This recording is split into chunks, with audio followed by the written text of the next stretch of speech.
Hello viewers, good evening. Welcome to our channel পাঁচের পাঠশালা। Mission WB ক্যাপি constable 2024 এই সিরিজের আবার একটা নতুন ভিডিওতে প্রত্যেকটি স্টুডেন্টকে জানাই স্বাগত। আজকে রিজনিং এর আবার একটা প্র্যাকটিস সেট আমি আলোচনা করব। প্রত্যেকটি কোশ্চেন খুবই গুরুত্বপূর্ণ।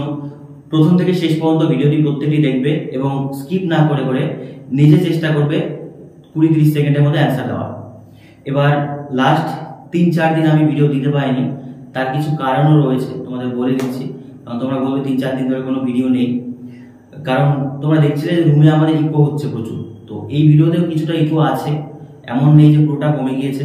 রুমের ইন্টেরিয়রের কিছু কাজ চলছিল ইকোর ওপর, তো সেগুলো কিছুটা কাজ হয়েছে, সবটা করা হয়নি, কারণ টাকা পয়সার অনেকটা প্রবলেম আছে। সেই জন্য যতটা সম্ভব করা গিয়েছে। আশা করি ইকোটা কিছুটা হলেও কম আছে। নেক্সট ভিডিওগুলোতে আমরা আস্তে আস্তে কাজগুলো এগিয়ে নিয়ে যাব এবং চেষ্টা করবো যে ইকোটা যাতে আরেকটু হলেও কম হয়। তো জানি একটু প্রবলেম হচ্ছে, তো ভিডিওটি প্রথম থেকে শেষ পর্যন্ত তবুও দেখো, এইটুকু কভারে তোমরা করো, কারণ জিনিসটা আস্তে আস্তে আস্তে বড় হোক, এটাই ভালো হয়। কারণ টাকা পয়সার প্রবলেম চারিদিকে, তো সেই ক্ষেত্রে এই জিনিসগুলো একবারে করা আমাদের পক্ষে পসিবল হয়ে উঠছে না। তো সিরিজের আগে আমি 4টা ভিডিও অলরেডি দিয়েছিলাম প্র্যাকটিস ক্লাসে। আজকে 5 নাম্বার প্র্যাকটিস ক্লাস, কারণ ক্লাসগুলো এভাবে কন্টিনিউ চলবে। আর কনসেপচুয়াল ক্লাসও কিন্তু শুরু হয়েছে। সিরিজের উপর একটা ভিডিও আমি দিতে পেরেছি এখনো পর্যন্ত। নেক্সট ক্লাসে সিরিজের আরেকটা ভিডিও দেবো, তারপর আস্তে আস্তে বাকিগুলো শুরু হবে। দেখো, প্রথম কোশ্চেন যেটা বলেছে যে 16, 56, তারপরে অনুপাত দেওয়া আছে 32 কত হবে। মাঝে দেখো সমানুপাত দেওয়া আছে। এটা কিন্তু সিরিজ নয়, এটা সিরিজ নয়, এটা সাদৃশ্যতার কোশ্চেন। এটা সাদৃশ্যতার কোশ্চেন। দেখো 16 যদি 56 হয় তাহলে 32 কত হবে। কি প্যাটার্ন ফলো হয়েছে? 16 থেকে 56, তুমি দেখো 16, 349, 400, 64, কিছু ফলো হচ্ছে না। আবার অপশনগুলো দেখো, এইদিকে দেখো 116, 128, 124, 112 আছে। তাহলে আমি করতে পারি কি, 156 তো 16 করে নামতায় হচ্ছে না, কিন্তু দেখো তো 756 কে ডাবল করে দিলে কত হয়? 112। 112 দেখো 16 করে নামতায় চলে আসবে। 156 16 করে নামতায় আসছে না, কিন্তু 112 2 গুণ করে দিলাম। তাহলে 2 গুণ করলে কত? 16 ইনটু 7, 6 7 42, 2 হাতে 4, 7 7 4 11। তাহলে প্যাটার্নটা কি হলো বোঝো? 16 সাথে আমি 7 গুণ করব, হবে কত? 112। এটাকে 2 দিয়ে ভাগ করলে কত হচ্ছে? 56। এইটা হচ্ছে প্যাটার্ন। তাহলে প্যাটার্ন কি? প্রথম সমানকে 7 দিয়ে গুণ করো, গুণফলকে 2 দিয়ে ভাগ করে 56 আসবে। তাহলে আমাদের ছিল কত? 32। 32 কে 7 দিয়ে ভাগ করলে 7 দুগুণে 14, আর 3 7 21, 22, 224। 224 কে কত দিয়ে ভাগ করব? 2 দিয়ে। 2 দিয়ে ভাগ করলে কত হচ্ছে? 112 is the right answer. 112 is the right answer. দেখো প্যাটার্ন কি আছে? 7 দিয়ে গুণ করলাম, 7 দুগুণে 14, 3 7 21, 22, 224 কে 2 দিয়ে ভাগ করলে কত? 112। 112 না, option 3 is the right answer. এই টাইপের প্যাটার্ন কিন্তু তোমরা খুব ইজিলি বের করতে হবে। সরাসরি গুণ না গেলে ডাবল করে নাও, ট্রিপল করে নাও, সেভাবে হতে পারে। নেক্সট দাও কি বলেছে? এখান থেকে বলেছে কোনটি আলাদা। কোনটি এখানে আলাদা আছে, কোনটি এখানে আলাদা, ডিফারেন্ট, আলাদা বের করো। Poland, Greece, Spain, Italy, Korea, যাদের ওয়ার্ল্ড হিস্ট্রি বা ওয়ার্ল্ড জিওগ্রাফি সম্বন্ধে কিছু ধারণা আছে, দেখা মাত্র অ্যান্সার দেবে। এখানে অ্যান্সার হবে কোরিয়া। কেন কোরিয়া দাদা? কারণটা হচ্ছে কোরিয়া এখানে একমাত্র এশিয়াতে রয়েছে, এশিয়াতে রয়েছে। বাকি যেগুলো রয়েছে এগুলো কোথায় রয়েছে? ইউরোপে রয়েছে, Europe country, Europe, Spain, Italy, Greece, Poland, Europe. এটা কি এশিয়াতে, তার জন্য এটা আলাদা। নেক্সট বলেছে ড্রাইভ 12, পেডেস্টেইন 20, অ্যাক্সিডেন্ট 16। তাহলে কার কত হবে? কোডিং ডিকোডিং, বাট ইজি ছিল, এটা ইজি। কি আছে? ড্রাইভ 12। দেখো ড্রাইভে কয়টা লেটার আছে দেখে বোঝা যায়, বেশি মাথা ঘামানোর দরকার নেই। 1 2 3 4 5 6, তাহলে 6টি লেটার 2 গুণ করলে কত হচ্ছে? 12। তার মানে লেটারের সাথে 2 গুণ করলে সেটা হচ্ছে। দেখো এখানে কত আছে? 1 2 3 4 5 6 7 8 9 10। 10টি লেটার 2 গুণ করলে কত? 20। তাহলে এখানে কয়টি লেটার আছে? 16, তার মানে 8টি হবে। 1 2 3 4 5 6 7 8, 8টি লেটার 2 গুণ করলে কত হচ্ছে? 16। তাহলে কারে কয়টি লেটার আছে? 3টি লেটার 2 গুণ করো, অ্যানসার কত হচ্ছে? Option A is the right answer, মানে 6। এইরকম ইজি কোডিং ডিকোডিংও কিন্তু আমরা দেখতে পাবো। সবই যে হার্ড হবে, মডারেট হবে না, ইজিও পাবো। নেক্সট দেখো কি বলেছে, এইটা খুব গুরুত্বপূর্ণ, এটা কোডিং ডিকোডিং কোশ্চেন, বাট অনেকে এটাতে ফেসে যায়, প্রপার প্র্যাকটিস না থাকলে তুমিও ফাঁসতে পারো। বলেছে দেখো BIR LENSC এটাকে বলছে green and tasty, PIC NSC HOR এটা tomato is green, COC BIR HOR এটা বলছে ফুড ইজ টেস্টি। তাহলে টমেটো ইজ টেস্টি এটা কোড কি হবে? কোডিং ডিকোডিং এর কোশ্চেন জাম্বার টাইপের থাকে, তো এখান থেকে না পরপর বসাতে হবে। একটু টাইম দাও, আমি বসিয়ে নিচ্ছি। দেখো কি বলেছে, দেওয়া আছে বীর লে NSC এটা মানে বলেছে গ্রিন অ্যান্ড টেস্টি, প্রপার সাজাতে হবে। তারপরে বলেছে পিক ন্যাক হোল এটা মানে বলেছে tomato is green, tomato is green. এবার প্রপার সাজাতে হবে, তারপর থেকে কমন বের করতে হবে। যারা করেছো তারা জানো যে এগুলো ইজি, আমি লিখে দিচ্ছি, না হলে প্রথম একটু কনফিউশন হতে পারে যে কিভাবে একবারে মিলিয়ে দিল, সেই জন্য আমি লিখে করছি। ঠিক আছে, ফুড ইজ টেস্টি। তাহলে আমাকে বের করতে বলেছে টমেটো ইজ টেস্টি, এটার কোড, এটা কোড বের হবে। তাহলে দেখো নিয়মটা যেটা, প্রথমে তুমি দেখবে কি কি আছে। টমেটো কোথায় আছে? এই এক জায়গাতেই আছে। টমেটো কোথায় কমন আছে? নেই। ইজ আছে কমন, টেস্টি আছে কমন। নিয়মটা বোঝো, এই যে সমান সমান দেওয়া আছে, সমান সমানের বাঁ দিকে যা কমন আছে সেম কমন ডান দিকে যদি হয় তাহলে সেটা তার কোড, বা ডান দিকে যা কমন আছে বাঁ দিকেও সেম যদি কমন থাকে সেটা তার কোড। তাহলে তুমি দেখো আমি টেস্টি কোড বের করছি, টেস্টি আছে এখানে, টেস্টি কোড। টেস্টি কোথায়? লাস্ট লাইনে আছে, আর কোথায় আছে? ফার্স্ট লাইনে আছে। তাহলে ফার্স্ট লাইন আর লাস্ট লাইনের মধ্যে কমন দেখতে হবে। নিয়মটা ভালো করে বোঝো, টেস্টি ফার্স্ট লাইন আর থার্ড লাইনে আছে, তাহলে ফার্স্ট লাইন আর থার্ড লাইনের মধ্যে কম্পারিজন করতে হবে। তাহলে তুমি এখানে ফার্স্ট লাইন আর থার্ড লাইনের মধ্যে কমন কি আছে? এখানে কমন কি আছে? বি কমন আছে, BIR। তাহলে টেস্টি কোড কি হয়ে গেল? বি। এইটা আশা করি বুঝতে পেরেছো। দুদিকেই টেস্টি কমন, দুদিকেই বি কমন। এবার দেখো ইজ কোথায় আছে? সেকেন্ড লাইন থার্ড লাইনে ইজ আছে, তো সেকেন্ড লাইন থার্ড লাইনে কি আছে? দেখো থার্ড লাইনে হোর আছে, তাহলে ইজের কোড কি হচ্ছে? ইজের কোড কি হচ্ছে? হোর। একদম ইজি না? ঠিক আছে। এবার দেখো টমেটো কোথায় কমন আছে? নেই। এদিকে পড়ে রইল পিক আর ন্যাক, এদিকে পড়ে রইল টমেটো আর গ্রিন। তাহলে দেখো তো গ্রিনের কোড যদি বের করে দেই, পড়ে থাকবে কত? টমেটোর কোড বেরিয়ে যাবে। দেখো ফার্স্ট লাইন আর সেকেন্ড লাইনে কি আছে? গ্রিন আছে। তাহলে ফার্স্ট লাইন আর সেকেন্ড লাইনে কমন কি আছে? ন্যাক কমন আছে। দেখো ন্যাক, তাহলে গ্রিনের কোড হয়ে যাচ্ছে ন্যাক, টমেটোর কোড হয়ে যাচ্ছে কত? পিক হোর বীর। তাহলে অ্যান্সার হচ্ছে পিক হোর। আচ্ছা, পিক হোর বীর, তার মানে option C is the right answer. ঠিক আছে, উল্টো করে দিয়েছে, পিক বীর হোর একই জিনিস। কোড দেওয়া আছে পিক হোর ন্যাক, ন্যাক না, টেস্টি মানে হবে আমাদের বীর। ঠিক আছে, এইভাবে এই জিনিসগুলো কিন্তু করতে হয়। তাহলে তোমরা বোঝো, বাঁদিকে তুমি দেখবে যে কি কমন আছে, কোন কোন লাইন কমন আছে, ডান দিকেও কোন কোন লাইন কমন আছে, একটা একটা করে ওয়ার্ড নেবে, করবে, তাহলে কিন্তু হয়ে যাবে। তাহলে অ্যান্সার হয়ে যাচ্ছে option C is the right answer. ঠিক আছে, নেক্সট দাও কি বলেছে।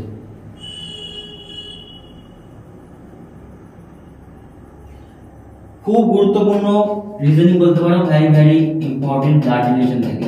জিডি ডাব্লিউপি বিভিন্ন পরীক্ষাতে বারবার সম্পত্তিকালে এই ধরনের কোশ্চেনগুলো আসছে, ব্লাড রিলেশনের কোশ্চেন, বাট একটু তোমাকে সাজাতে হবে, আদারওয়াইজ ভুল হবে। প্রথমে বলেছে পি ইনটু কিউ, মানে পি হলো কিউ এর বোন। তারপরে বলেছে কি, দেখো পি হলো কিউ এর বোন, পি মাইনাস কিউ মানে পি হলো কিউ এর বোন। আচ্ছা, বাবা প্রথমে রাখবো বোন, পি প্লাস কিউ মানে পি হলো কিউ এর মা, পি ভাগ কিউ মানে পি হলো কিউ এর ভাই। এই ডেটাটা দেওয়া আছে। তো তারপরে আমাকে বলেছে এগুলো বের করতে, তো আমি কি করবো? এক এক করে বের করবো। দেখো প্রথমে প্লাস দেখবো, P plus D, B plus D, B plus যদি ডি থাকে তাহলে প্লাস কোথায় আছে? এই যে প্লাস, তার মানে হচ্ছে পি হলো কিউ এর মা, তার মানে এখানে প্রথম জনকে বি, তাহলে পি হলো মা, কার মা? ডি এর মা। ডি এর মা হচ্ছে পি, আগের জেনারেশন। পি হলো কিউ এর মা, তাহলে এখানে পি মানে কত হচ্ছে? পি মানে হচ্ছে এখানে বি আর কিউ মানে হচ্ছে ডি, তাহলে বি হলো বি হবে, সরি বি হবে, বি হচ্ছে কার মা, ডি এর মা, ঠিক আছে। তারপর দেখো ডি ইনটু এম, ইনটু কোথায় রয়েছে প্রথমে, পি হলো কিউ এর মা, এখানে পি হচ্ছে আমাদের বি, কিউ হচ্ছে কত এম। যখন এই দুটো তুলনা করব তখন প্রথমটা পি পরেরটা কিউ হয়ে যাবে, ঠিক আছে। তো বলেছে পি হলো কিউ এর বোন, আচ্ছা সরি গুণ, পি হলো কিউ এর বাবা, তাহলে ডি হলো বাবা, কার বাবা, এম এর বাবা, ডি হলো কার বাবা, এম এর বাবা, ঠিক আছে। আবার দেওয়া আছে m প্লাস n, তাহলে এটা হয়ে যাচ্ছে এবার p, এটা হয়ে যাচ্ছে q। m প্লাস n মানে প্রথমেই দিয়েছে যে p হলো q এর মা, তাহলে এখানে m হলো মা, কার মা, n এর মা, m হলো মা, কার মা, n এর মা। এবার অঙ্কে বলেছে m b এর কে হয়, m b এর কে হয়, তাহলে b রয়েছে কোথায় দেখো, m b এর কে হয়, m এই m এর কথা বলেছে, b এর কে হয়, তাহলে b এর ছেলে হচ্ছে কত d, d এর মেয়ে হচ্ছে কত q, তাহলে b এর নাতনি হচ্ছে কে, m, কারণ ছেলের ঘরের মেয়ে হচ্ছে নাতনি, তার মানে অ্যানসার হচ্ছে option A is the right answer. Reasoning গুলোকে তুমি ইজিলি করতে পারো, বাট প্র্যাকটিস থাকা চাই, কনসেপ্ট থাকা চাই। যাদের এখনো কনসেপ্ট উইক আছে, কনসেপ্ট ক্লিয়ার নেই, তাদেরকে বলছি আমার কনসেপচুয়াল ক্লাসগুলো দেখো, কনসেপচুয়াল ক্লাসগুলো পরপর চলবে, প্রত্যেকটা সেকশন আমি কমপ্লিট করাবো, সেগুলো দেখো, তাহলে কিন্তু হয়ে যাবে। এখানে এম এর পরিচয় হচ্ছে সেই জন্য নাতনি, যদি বলতো এম বি এর কে হয়, তাহলে যদি বলতো বি এম এর কে হয়, তাহলে বলতাম ঠাকুমা হয়, কারণ তার মা, মায়ের বাবা, বাবার মা হচ্ছে ঠাকুমা। নেক্সট দেখো কি বলেছে, 6 জন ব্যক্তি এবিসিডি ব্যাগ দুটি সারিতে 3 জন করে বসে আছে। ই বলেছে দেখো ই কোন সারির এক প্রান্তে নেই, ডি হলো এফ এর বাঁদিকে দ্বিতীয় ব্যক্তি, আবার ই এর পার্শ্ববর্তী তির্যক ভাবে সি ডি এর বিপরীতে বসে আছে, বি আবার হলো এফ এর প্রতিবেশী, ঠিক আছে। তুমি করতে পারো কি, দুটো লাইন নিয়ে নাও, কয়জন বসে আছে, সাপোজ এমন করে বসে আছে, দুটো লাইনে মানে একে অপরের দিকে মুখ করে সাপোজ বসে আছে, ঠিক আছে। এবার তুমি এখান থেকে সাজাও, যা বলেছে তাই সাজাও। দেখো দুটি সারিতে 3 জন করে বসে আছে, ই কোন সারির এক প্রান্তে নেই, তার মানে ই কোন প্রান্তে থাকবে না, তার মানে ই এখানে হতে পারে, এই বিন্দুতে ই হতে পারে, অথবা এই বিন্দুতে ই হতে পারে, সারির কোনো প্রান্তে নেই, মাঝে থাকবে। আবার বলেছে ডি হলো এফ এর বিপরীতে দ্বিতীয় স্থানে অবস্থিত, কথা বোঝো, ডি হলো এফ এর বিপরীতে দ্বিতীয় স্থানে অবস্থিত। এবার কথাটা বোঝো, তার মানে ডি হচ্ছে এখানে এফ এর বিপরীতে দ্বিতীয় স্থানে অবস্থিত, আচ্ছা বাদি, তার মানে এফ যদি এখানে থাকে তাহলে এই দিকে হবে কি দ্বিতীয় স্থান হবে, তার মানে মাঝে একজন আছে। যেটা বলছি একটু ধ্যান দিয়ে শোনো, ডি এফ এর বিপরীতে বাদিকে দ্বিতীয় স্থানে, তাহলে এফ কে যদি এখানে বসাই, দ্বিতীয় স্থান মানে প্রথম স্থানে কেউ থাকবে, তারপর স্থান ডি, তার মানে এফ কে আমি যে কোনো এক সাইডে বসাই, সাপোজ এখানে এফ বসাচ্ছি, তাহলে এই স্থানে কেউ থাকবে, ডি হলো এই দিকে, বাদিকে না ডান দিকে হবে, এটা তুমি এখানে হবে না, কারণ ডান দিকে হয়ে যাচ্ছে না। তো ডি হলো এফ এর বাদিকে দ্বিতীয় স্থানে, তাহলে তুমি এফ কে এখানে বসাও, এখানে কত হয়ে যাবে ডি, তাহলে দেখো এফ কোন দিকে মুখ করে আছে, এই দিকে, তাহলে এই দিকে যদি মুখ করে হয় বাদিক কোণ হবে না, ঠিক আছে। এইবার বসাও যে বি কে কোথায় বসাবো, বি কে এখানে বসাতে হবে, এখানে বসাতে হবে, কোথায় বসাবো দেখো। তারপর বলছে ই এর পার্শ্ববর্তী তির্যক স্থানে টি বসে আছে, আচ্ছা ই এর পার্শ্ববর্তী তির্যক স্থানে কে বসে আছে, ডি বসে আছে। ই এর পার্শ্ববর্তী সি তির্যক ভাবে ডি এর বিপরীতে বসে আছে, ডি যদি এখানে বসে তাহলে এখানে কে বসবে, সি। ই এর পার্শ্ববর্তী সি, তার মানে এখানে ই কে বসাতে পারি না, ই এর পার্শ্ববর্তী সি, তাহলে ই এর পার্শ্ববর্তী সি, সি এর বিপরীত দিকে তির্যক ভাবে কোনটা, এই কোণা, তির্যক ভাবে কে বসে আছে, ডি বসে আছে। আবার বলেছে বি হলো এফ এর প্রতিবেশী, আচ্ছা বি হলো এফ এর প্রতিবেশী, তাহলে এখানে কে বসবে, বি, তাহলে পড়ে রইল কত, এ। প্রত্যেকটা ওয়ার্ড, প্রত্যেকটা সেন্টেন্স ভালোভাবে পড়ো, তাহলেই পারবে। তাহলে এবার বলার চেষ্টা করো, বলেছে নিচের কারা তির্যক ভাবে একে অপরের বিপরীতে বসে আছে, তির্যক ভাবে মানে কি, কোণাকুণি, তার মানে হতে পারে সি ডি অথবা এ এফ, অপশনে রয়েছে এ এফ, এ এফ মানে আমাদের অপশন ডি। দেখো সি ডি কিন্তু তির্যক ভাবে অপশন নেই, শুধু আছে এ আর এফ, একটু ভালোভাবে বোঝার চেষ্টা করে কি করলাম, এফ আর ডি কে আগে বসিয়ে নিলাম, কারণ ডি এফ এর বাদিকে দ্বিতীয় স্থানে, তো এটা যে কোনো জায়গাতে বসিয়ে ক্যালকুলেশন ঠিক থাকলে মিলে যাবে। ডি কে বাদিকে রাখলাম, দ্বিতীয় স্থান, মাঝে একজন থাকবে। আবার বলেছে ই সি এর পার্শ্ববর্তী, মানে সি এর পার্শ্ববর্তী আবার ডি এর তির্যক হবে। তো ডি কে যদি এখানে বসাই তির্যক হবে সি, এখানে পার্শ্ববর্তী ই, আর তাহলে অপোজিট স্থানে কে থাকবে এ। নেক্সট দেখি বলছে, ও নেক্সট ওটার উপরই কোশ্চেন, কারা একই সারিতে বসে আছে, A E A B E D C B, দেখে নিচ্ছি। একই সারিতে বসে আছে F B D C A E, তার মানে বলতে পারি F B D C A E, C A E. হ্যাঁ দেখো সি ই একই সারিতে বসে আছে না, অপশন এটা আছে। সি দেখো একই সারিতে আছে, তাহলে বলতে পারি সি ই একই সারিতে বসে আছে, option E is the right answer. C E একই সারিতে বসে আছে, বাকি কেউ একই সারিতে নেই। হ্যাঁ নেই।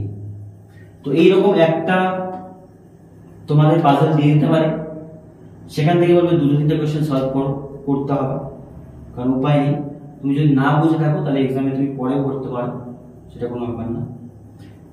এইবার বলেছে এটা ডাইরেকশন ডিসটেন্স থেকে, P Q R S T নামক 5টি গ্রাম একে অপরের কাছাকাছি অবস্থিত ছিল, যা বলেছে করে দিচ্ছে এখন। হ্যাঁ কারণ দেখো এটা হচ্ছে পূর্ব, এটা উত্তর, এটা দক্ষিণ, এটা কত পশ্চিম, এটা কেন্দ্রবিন্দু, সাপোজ ধরো এটা কেন্দ্রবিন্দু।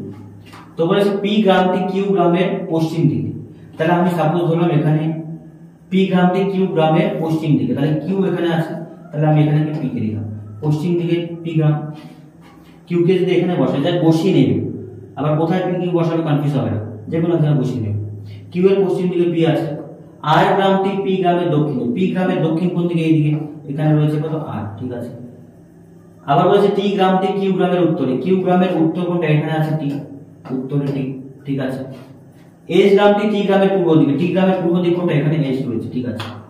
এইবার বলেছে তাহলে আর গ্রামটি, তাহলে আর গ্রামটি কি বলেছে, আর গ্রামটি এস গ্রামটির কোন দিকে অবস্থিত, আর কোথায়, এখানে, এস কোথায়, এখানে, তাহলে আর গ্রামটি এস গ্রামের কোন দিকে অবস্থিত, এস গ্রামের কোন দিকে আর অবস্থিত, এটা কোন দিকে, দক্ষিণ, এটা কোন পশ্চিম, তাহলে এটা কোনগুলি হচ্ছে, তার মানে হচ্ছে আমাদের অ্যানসার দক্ষিণ আর পশ্চিম।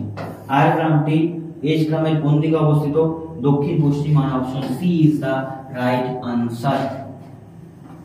এইভাবে ডায়াগ্রাম তৈরি করে করবে, এই সমস্ত রিজনিং পড়বে, পড়ার সাথে সাথে করে নেবে, 30-40 সেকেন্ডের মধ্যে এনাফ টাইম এমনি বেঁচে যাবে যদি স্ট্রাকচার তোমার ইজি থাকে। এমন করে আমি বসালাম কে কার কোন দিক, ডান দিক, অনেকে হ্যাপাজার্ড হয়ে হবে না। কিউ থেকে পি কে বসালাম, পি থেকে দক্ষিণ দিকে আর, আবার কিউ এর উত্তর দিকে টি, টি এর পূর্ব দিকে এস, এরকম 90 ডিগ্রি, আর প্রত্যেকটা কোণ 90 ডিগ্রি নেবে, আমি প্রত্যেকটা কোণ থেকে 90 ডিগ্রি নিয়েছি, তাহলে মিলে যাবে। এবার বলেছে আর এস এর কোন দিকে, দক্ষিণ পশ্চিম দিকে। নেক্সট দেখো কি বলেছে, অভিধান অনুযায়ী সাজালে কোনটি শব্দটি আর কোন শেষে কোন শব্দটি বসবে। শেষ মানে মনে রাখবে এটা ডিকশনারি অনুযায়ী সাজাতে বলছে, ডিকশনারি অনুযায়ী সাজাতে বলছে। ডিকশনারিতে আমরা কিভাবে সাজাই রাখবো, first letter, second letter, third letter করে তুলনা করি। তো এই ক্ষেত্রে দেখো টি আর এ এন এস, আচ্ছা প্রত্যেকটাতে সেম আছে না, এই পর্যন্ত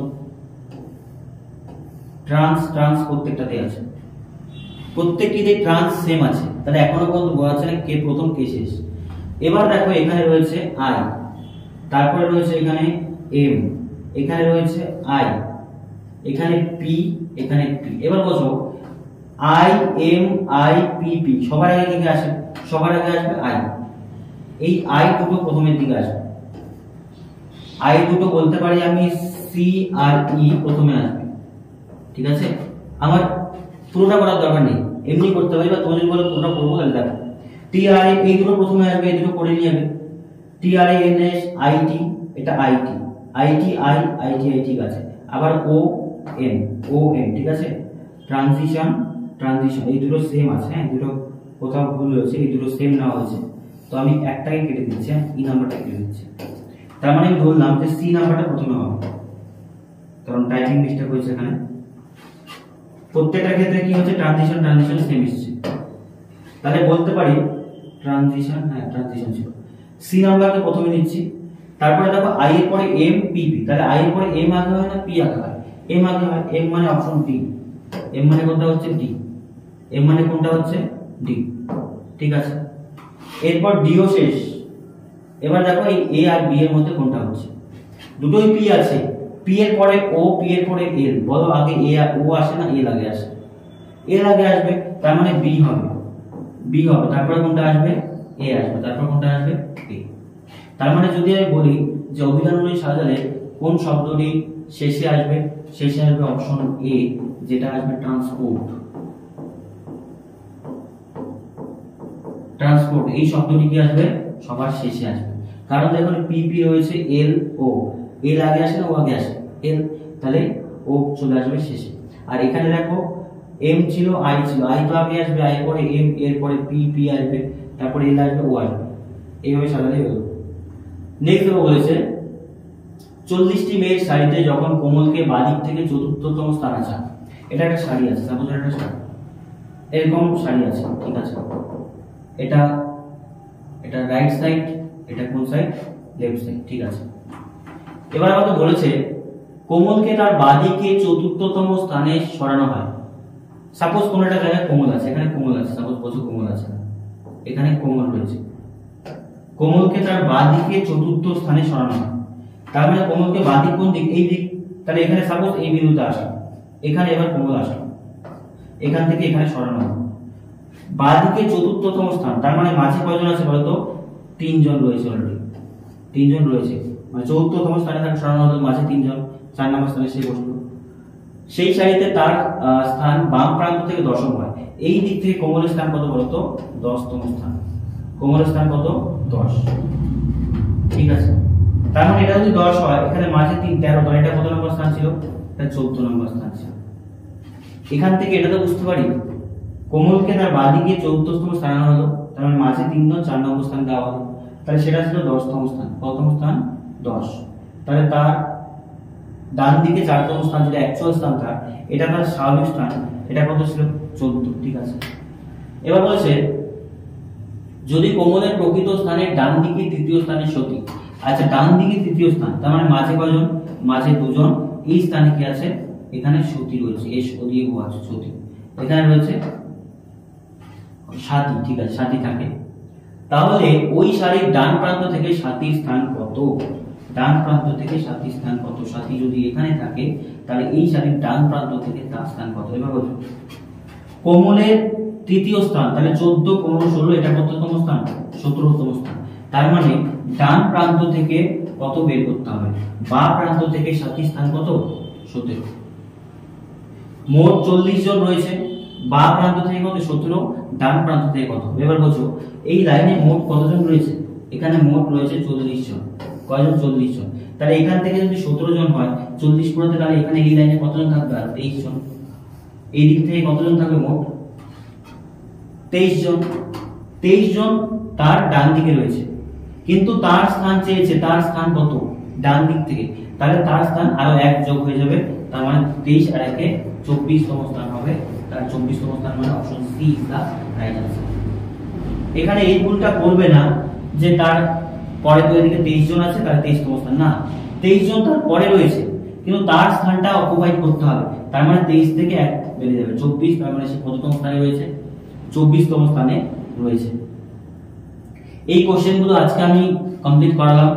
নেক্সট ক্লাসে কোন কনসেপচুয়াল ক্লাস নিয়ে আসবো, বা রিজনিংটা যদি তোমরা শুধু প্র্যাকটিসই চাও, তাহলে সেই হিসেবে বলো, আমি প্র্যাকটিস ক্লাসে প্রপার নিয়ে আসবো। আর যদি যাদের কনসেপ্টে প্রবলেম আছে, বিগিনার স্টুডেন্ট যদি থেকে থাকো, তাহলে তোমরা অবশ্যই বলো যে কনসেপচুয়াল ক্লাসও চাই, তাহলে আমি সেই অনুযায়ী কনসেপচুয়াল ক্লাস, প্র্যাকটিস ক্লাস দুটো ব্যালেন্স করে নিয়ে আসবো।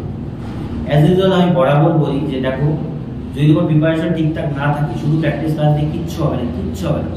6 মাস, 3 মাস, 4 মাস প্রিপারেশন করার পর তবে তোমার হাতে কিচ্ছু নেই। কনসেপ্ট ক্লিয়ার করো, কনসেপ্ট প্র্যাকটিস দুটো ব্যালেন্স করে চলো।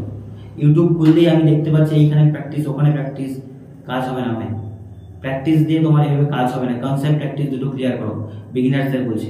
যাদের কনসেপ্ট ক্লিয়ার আছে তাদের জন্য প্র্যাকটিস, তোমার কনসেপ্ট ক্লিয়ার না থাকলে তুমি কনসেপ্ট ক্লিয়ার করো, তারপর প্র্যাকটিস আসো। ভিডিওটি শেষ পর্যন্ত দেখার জন্য অবশ্যই প্রত্যেককে অসংখ্য ধন্যবাদ।